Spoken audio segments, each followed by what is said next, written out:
I don't think we will be able to see Democrats walk off what happened last night with Joe Biden. They asked for this debate. They asked for this conversation to draw a contrast. This is not the contrast they wanted shown to the world. Donald Trump told many untruths, misspoke.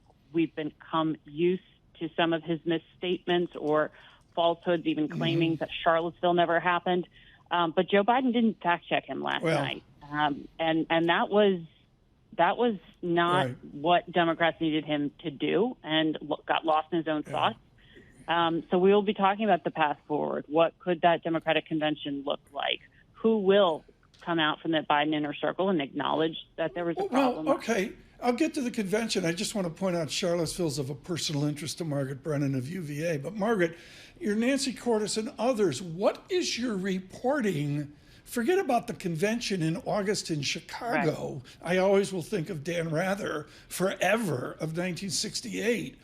What does Friday afternoon or this Saturday or Sunday after Face the Nation look like? What does Nancy Cordes and the others say of CBS? We're in an incredible news cycle for a head-to-head race no one wanted to see, and we see that in our polling data. There was a lack of enthusiasm.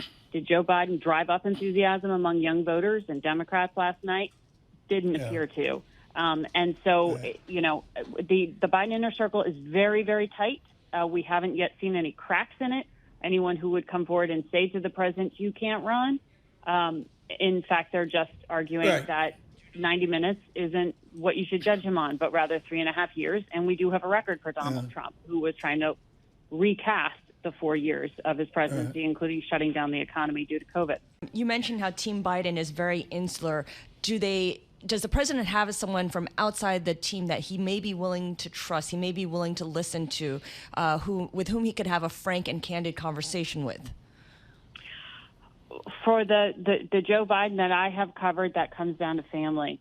In terms of people who could have a frank conversation with him, he has pointed to them again and again as those who are the final call in his decision-making. Jill Biden, the First Lady, his wife, has enthusiastically talked about him staying in office. I don't know that changed last night.